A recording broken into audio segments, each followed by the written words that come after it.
Please help me welcome President Barack Obama.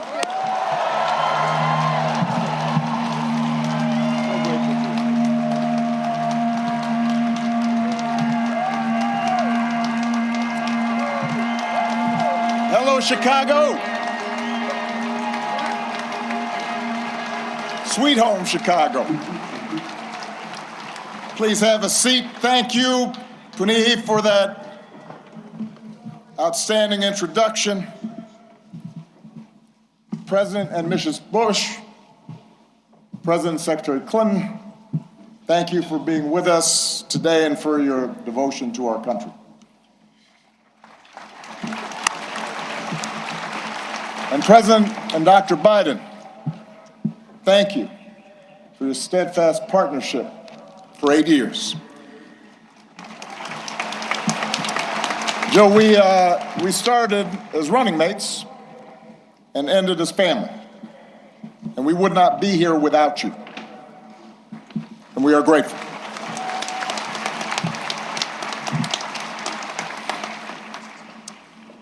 To our amazing foundation staff and our amazing board, to Governor Pritzker, Mayor Johnson, thank you for making this center possible. To congressional leaders and foreign dignitaries who've made the trip, I cherish our partnership together and all we got accomplished together. Thank you.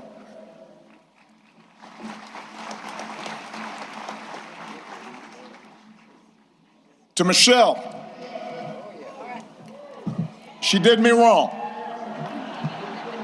She wouldn't let me see her speech. She knew she was going to mess me up, and she did it anyway. But she's always made me better. And I could not be more grateful. And to Sasha and Malia, what can I say? You mean everything to me. More than 40 years ago, on a late summer afternoon in 1985, I arrived here in Chicago, entering the city through the very spot where this center now stands. I can still picture myself heading down what was then Cornell Drive in a janky used car that I'd bought in New York, with all my worldly possessions stuffed in the trunk and the back seat, so I really couldn't see out of the rearview mirror, and I was a safety hazard. And I was 23 years old. I'd just been hired by a group of churches on the South Side to help organize a part of the city that had been battered by steel plant closings and chronic neglect. And I didn't have much organizing experience. Didn't know anybody in Chicago. But I had been inspired by the civil rights movement, and I knew I wanted to make a difference. And although I wasn't sure exactly how I was going to do that, I was possessed with this abiding faith that if we could give people more of a say in the forces that govern their lives, if we could bridge some of the differences that drove us apart, then we could build an America where everyone counts and everyone has a fair shot and everyone belongs. Even a mixed-race kid with a weird backstory and a name nobody could pronounce.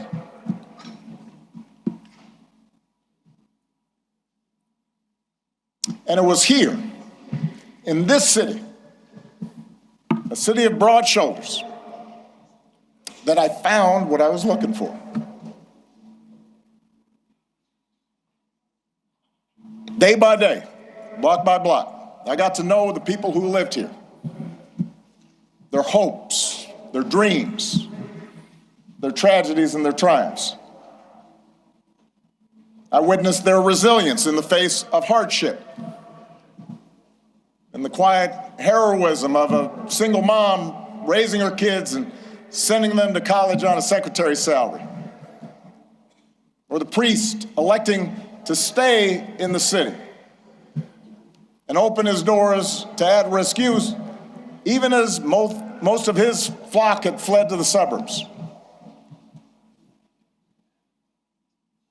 I learned that leadership has less to do with titles or rank or chasing attention than with helping others find their voice, reaching their potential, and sitting around people's kitchen tables or on their back porches, spending time in church basements, in barbershops. I was reminded that everyone has a story to tell if you just care to listen. Sacred stories, full of courage and humor and grace, and that each of those stories in some way connected to my own. In other words, I found my purpose here, and I fortified my faith here. And I found my community here, friendships that would last a lifetime. And I found a girl from the South Side who has been my greatest blessing. Michelle and I, our wedding reception was over at South Shore Cultural Center. You could walk from here. Our daughters were born right down the street. This is where we bought our first home. This is where our kids took their first steps. This is where I launched my candidacy for the Illinois State Senate over at the Ramada Inn on Lakeshore Drive, serving pretzels and soda, embarking on the path that ultimately and improbably led to this day. So, for me, this center could not be anyplace else. It's an expression of thanks, an acknowledgement that so much of what I hold most dear, I owe to the people of this city and the people of these surrounding neighborhoods.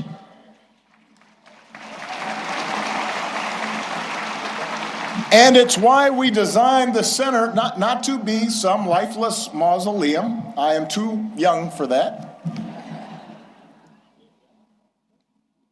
Not just a place to see Michelle's dresses, although I understand that will be the top attraction. We wanted it to be a vibrant, living celebration of community, where we can learn together and share the joys of art and music and sport and play. Because it's in those moments that we're reminded of our common humanity.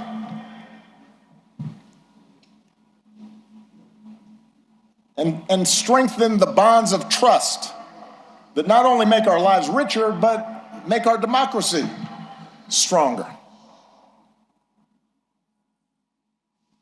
Now, we also wanted this center to be a celebration of the extraordinary public servants, many of whom are here today, that made this journey possible. Some of you helped get me elected. Some of you I had to talk into joining my administration.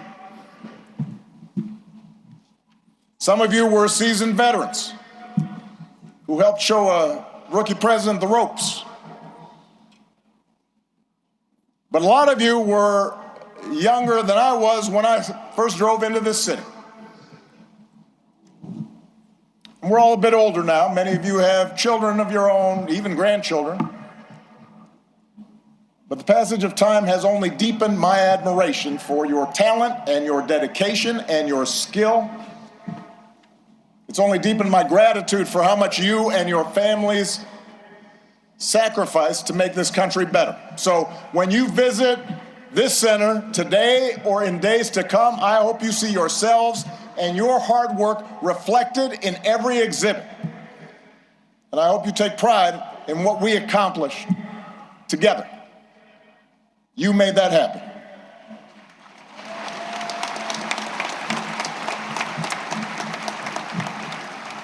Now, of course, we did not accomplish everything we set out to do. No administration does. Some of the exhibits reflect unfinished business. In some cases, my own shortcomings and mistakes.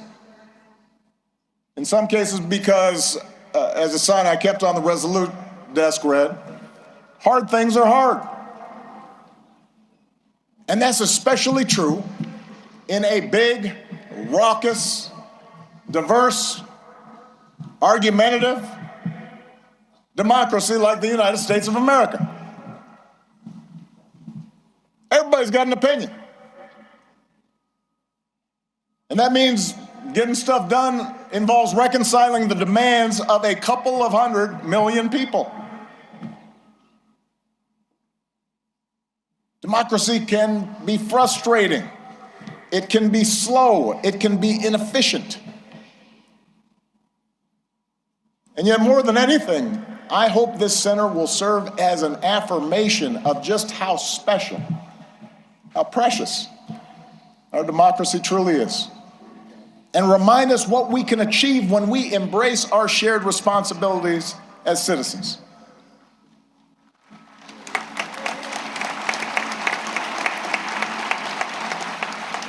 And since we're a few weeks away from America's 250th birthday, it is worth remembering just how radical the whole idea of self-government really was back in 1776. To that point, human history was a tale of conquest and caste and rigid hierarchies. A world where the strong dominated the weak, where power and wealth and status flowed through lineage, and the many were ruled by the few. But out of the fire and steel of a revolution, a different story took flight on this continent. A declaration that we are all created equal, endowed by our Creator with certain unalienable rights, and that in the newly independent United States, there will be no kings or lords, no serfs or subjects, but only citizens, each of us free to pursue our own version of happiness and able to determine our collective fate through an elected representative government. It had not been done. And because it hadn't been done before, the success of this experiment was never a given. In forming our union, the founders fell terribly short of the Declaration's promise, leaving slavery intact, allowing states to restrict the franchise to white men who own property. But in drafting a Constitution and a Bill of Rights, they did have the foresight, the genius, to provide us with a framework that allows each generation to make our union more perfect.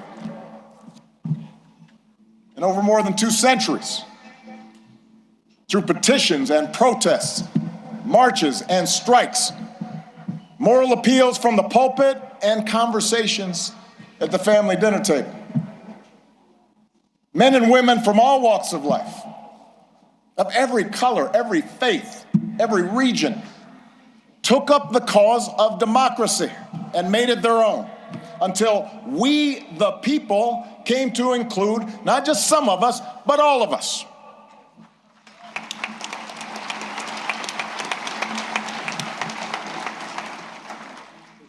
And that's why the story we tell in this building begins not with Michelle's origins or my origins, but with our nation's, with a founding era print of the Declaration of Independence, and a pen and inkstand used by Frederick Douglass, Lincoln's Bible, and a pamphlet by Ida B. Wells, suffragist buttons, and a hard hat worn by FDR's Labor Secretary, Francis Perkins. And it's why the exhibits here focus not just on policies, but on the shared values that make democracy possible. A belief in the intrinsic dignity and worth of all people, and that no one is above the law or beneath its protection. A belief in checks and balances in our government and an accountability that comes with it, an independent judiciary and a robust free press. A belief that our military and law enforcement owe allegiance not to any president or political party, but to the people and our Constitution. A belief in the peaceful transfer of power after the people have spoken in fair and free elections, recognizing that in a large, complicated society like ours, no group or faction gets its way 100% of the time. And a belief that qualities of character, honesty, integrity, kindness, compassion, a sense of duty, and honor, those things matter in our public dealings, just as they do in our private lives. These are not,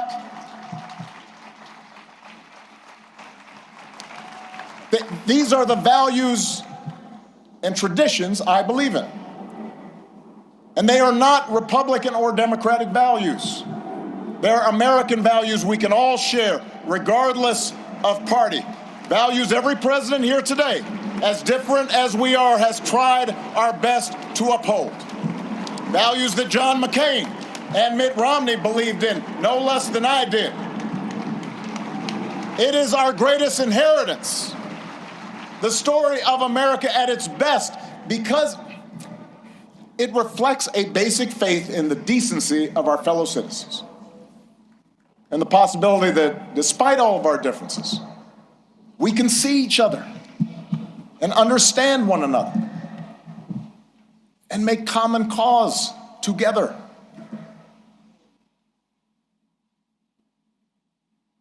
That's what I hope every visitor to this center takes away from their experience. And that's why if you come for a day and you don't have time to see everything, I would urge you to skip the clips of my speeches. You have heard them all before. In favor of the stories of those ordinary citizens who helped make that change happen. The cancer survivor who feared rising premiums would force her out of her home and was brave enough to speak out about it. She's why we pushed so hard for healthcare reform. The small business owner trying to keep the lights on. The teenage girl who told me she was worried her dad might lose his job in the auto crisis. They're why we focus so relentlessly on pulling our economy back from the Great Recession.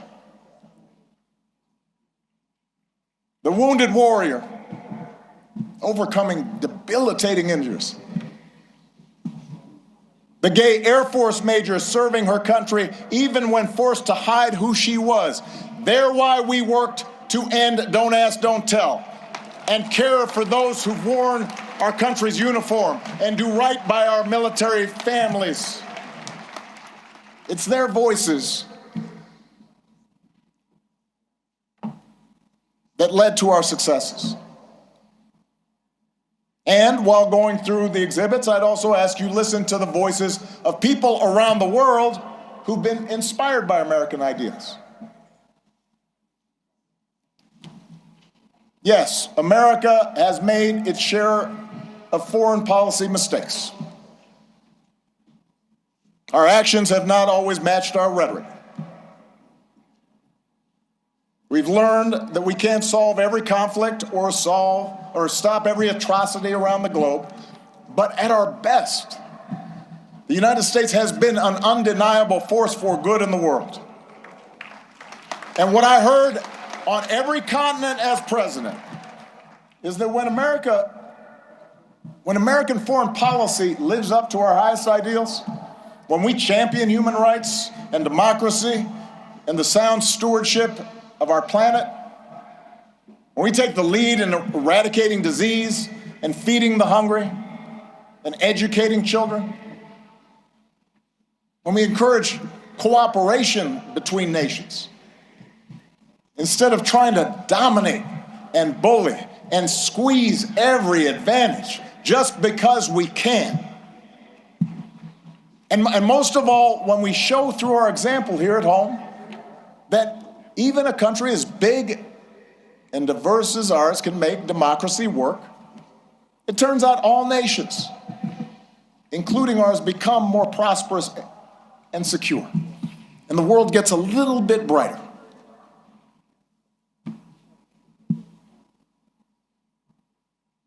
I recognize it's been almost a decade since I left office. In that time, we have lived through more war and a terrible pandemic, economic disruptions, mass protests, backlash against mass protests, political conflicts that have shaken the very foundation of our democracy. We've witnessed a technological revolution that promises remarkable discoveries, could revolutionize medicine, but is also accelerating inequality, that puts all the world's information in the palm of our hands, but somehow makes it harder for us to tell a truth from a lie, that connects us instantly like never before, even as it makes us more distrustful and more withdrawn and more fearful and more isolated from each other. It's a lot. For millions of people in this country and around the world, the future feels uncertain, the ground unstable beneath our feet. And as algorithms keep feeding us a steady stream of distraction and outrage, as only the loudest, most extreme voices get attention, fanning our prejudices, appealing to our basest, most tribal instincts, it's tempting to give in to cynicism and even despair, to stop trying.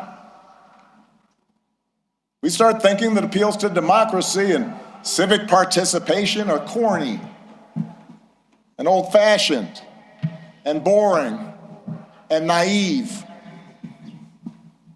That the very idea of working on behalf of the common good is a sucker's bet. And that in order for us to win, somebody else has got to lose. I get it. I am not immune to anger or doubt. But I do know this. When we lose faith in each other, when we stop believing that voting matters, that citizenship matters, that our collective voices matter, that how we treat each other no longer matters, then we give away our power to decide our own futures. We open the door to the most ruthless, or the most careless, or the most fearful among us, who see some groups and some people as more equal than others, and see government as nothing more than a way to divvy up the spoils and punish enemies and keep those who are different in their place.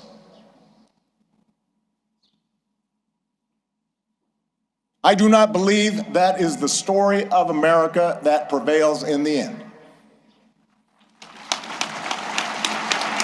I don't believe it because for us to give up, for us to give in now, after all this country's been through, to cynicism and division would be a betrayal of our founding ideas, a betrayal of our faith. And I remain convinced that the overwhelming majority of Americans feel the same way. That as unsettled as we are, people aren't looking for perpetual anger and division. They are looking for fairness and common sense and mutual respect. That deep in our gut, we want to find a way to turn towards each other again, not further away.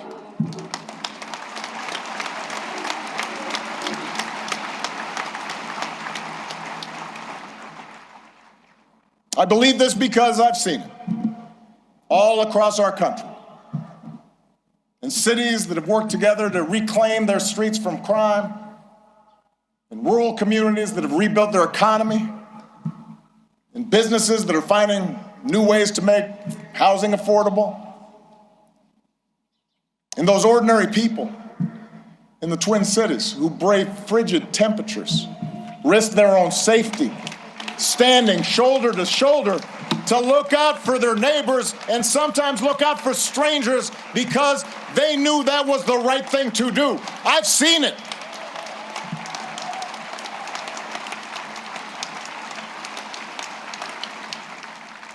And I've seen it in a new generation of leaders here and around the world, like Punihya and Addison.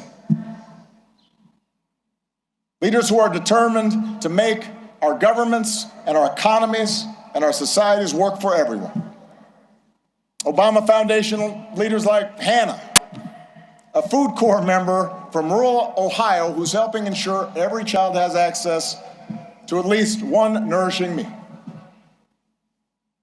Or George, an entrepreneur whose nonprofit helps get unused, unexpired medicine, often at no cost, to people who need it. Or Zuzana, a human rights in Poland, who's won more than 30 landmark cases. There are thousands, tens of thousands, hundreds of thousands of these young people out there making a difference right now. And this center is devoted to lifting up their stories, giving them the tools and support they need to expand their impact. For while our work is nonpartisan, we are not values neutral. We have a point of view.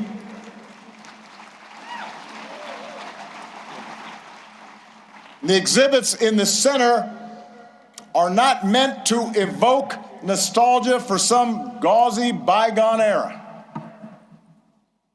some unattainable past that we can dream about and say, oh, we miss you, Barack.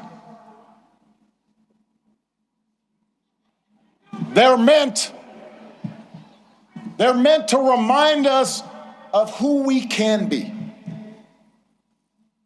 to remind us of what's possible, so we can forge ahead, clear-eyed and confident, and do the work that still needs to be done. We can learn from the past, but America's story isn't frozen in the past.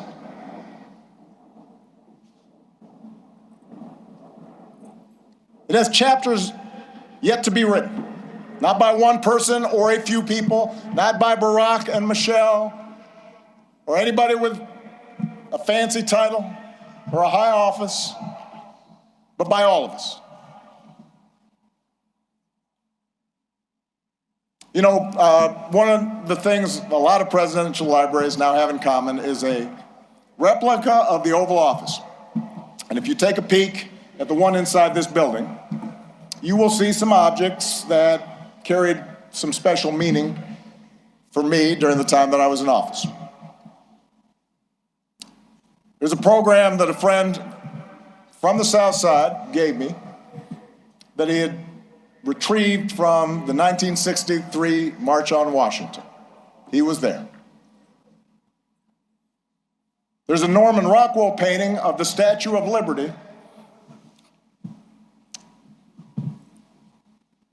with workers hanging on ropes, burnishing the torch that she holds aloft. And on the rug, you'll read words from some of America's greatest leaders, including a quote that inspired that arch that you see right there at the south end of the plaza by Martin Puryear. The arc of the moral universe is long, but it bends towards justice. And it's a quote that was often invoked by Dr. Martin Luther King Jr., but it originally comes from a Boston minister's sermon more than 170 years ago. And at the time, the abolitionist cause seemed lost. The Compromise of 1850 had made harboring fugitive slaves a crime under federal law, even in those states that had abolished slavery.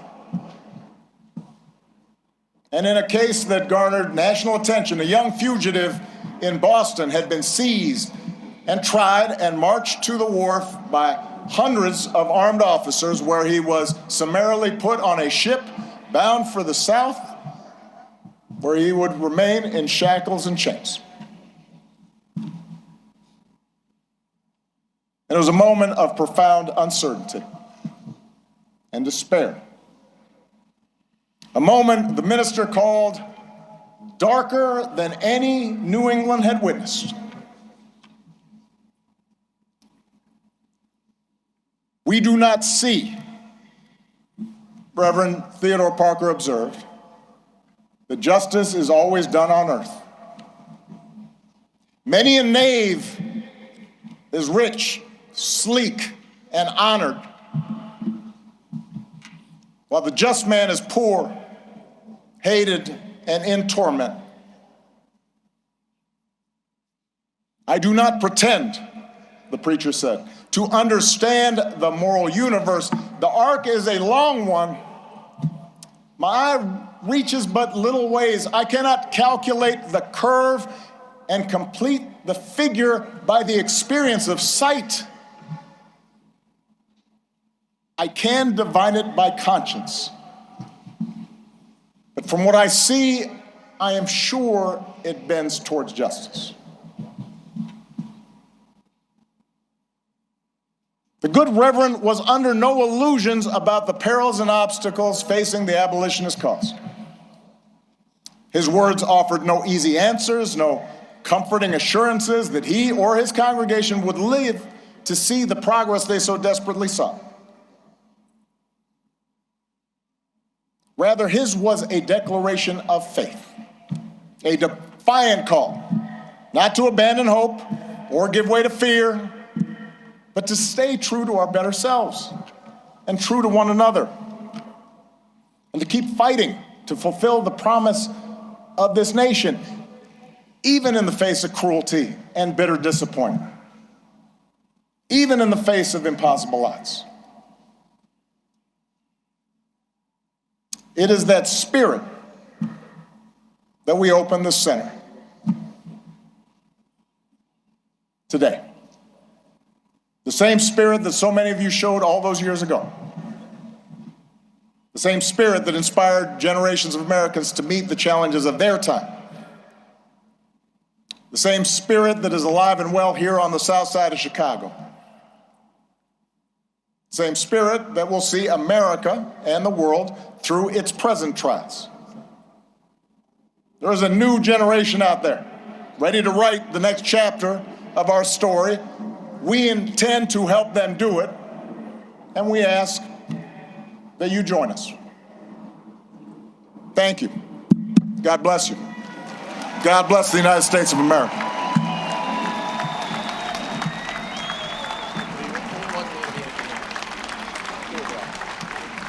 Heads up, heads up, win.